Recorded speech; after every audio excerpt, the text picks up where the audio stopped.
Hello great മീഡിയാസിലേക്ക് സ്വാഗതം. വീണ്ടും മലയാളത്തിൽ സജീവമാകുന്നു ദുൽഖർ സൽമാൻ. അടുത്ത ചിത്രത്തിൻ്റെ അനൗൺസ്മെൻറ്റ് വന്നിരിക്കുകയാണ്. ദുൽഖറും ജിത്തു മാധവനും ചേർന്ന് ഒരുക്കുന്ന ചിത്രം എന്നുള്ളതാണ് പുറത്തു വരുന്ന റിപ്പോർട്ടുകൾ. എന്താണെങ്കിലും അത് കൺഫേം ആയിരിക്കുകയാണ്. സൂര്യ 47 എന്ന ചിത്രത്തിന് ശേഷം ദുൽഖർ സിനിമയിലേക്ക് ചേക്കേറുകയാണ് ജിത്തു മാധവൻ. റെക്കോർഡ് വേഗത്തിലാണ് സൂര്യയുടെ ഈ ഒരു സിനിമ തീർന്നത്. അതിനു മുന്നേ തന്നെ എല്ലാ കാര്യങ്ങളും തീർന്നിരിക്കുന്നു. സിനിമയുടെ ഫസ്റ്റ് ലുക്കും കാര്യങ്ങൾക്കുമൊക്കെ വേണ്ടി നമ്മൾ വെയിറ്റ് ചെയ്തുകൊണ്ടിരിക്കുമ്പോൾ ഈ വർഷം അവസാനത്തോടു കൂടി തന്നെ അല്ലെങ്കിൽ ദീപാവലി ടൈമിലേക്ക് ഈ ഒരു സിനിമ റിലീസ് ഉണ്ടാകുമെന്നുള്ളതാണ് കേൾക്കുന്നത്.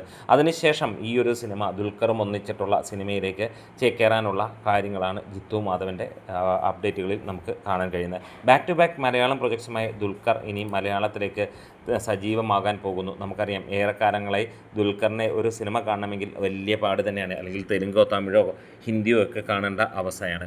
എന്തായാലും ഇക്കുറി അത് മലയാളത്തിലേക്ക് തുടർച്ചയായിട്ടുള്ള സിനിമകളുമായി വരുന്നു എന്നുള്ളതാണ്. ഐ ആം ഗെയിം എന്ന ചിത്രം അതിൻ്റെ റിലീസ് ഉടൻ തന്നെ ഉണ്ടാകും. നമുക്കറിയാം വരുന്ന മാസത്തിൽ ഈ ഒരു സിനിമയുടെ റിലീസിന് വേണ്ടി നമ്മളെല്ലാവരും കാത്തിരിക്കുകയാണ്. ഓണം റിലീസായിട്ട് അതിനിടയിൽ മറ്റു കേൾക്കുന്നത് സിനിമയുടെ റിലീസ് നീട്ടാനുള്ള ചാൻസുകളാണ്. എന്തൊക്കെയാണെങ്കിലും ഈ ഒരു സിനിമയുടെ അപ്ഡേറ്റുകളും കാര്യങ്ങളുമൊക്കെ ഈ ഒരു വർഷം അവസാനത്തോടു കൂടി ഉണ്ടാവും. അടുത്ത വർഷം ആദ്യത്തോടെ സിനിമയുടെ ഷൂട്ടിങ്ങും കാര്യങ്ങളും അടുത്ത വർഷം ആദ്യ പകുതിയിൽ തന്നെ ഈ ഒരു സിനിമ റിലീസ് ഉണ്ടാകുമെന്നുള്ളതാണ് ഇപ്പോൾ ലഭ്യമാകുന്ന വിവരങ്ങൾ. എന്താണെങ്കിലും അതിഗംഭീരമായിട്ടുള്ള ഒരു വിരുന്നൊരുക്കാൻ ഒരുങ്ങിയിരിക്കുന്നു. വീഡിയോസ് ഇഷ്ടമായെങ്കിൽ ഒന്ന് സപ്പോർട്ട് ചെയ്യാം. Great medias.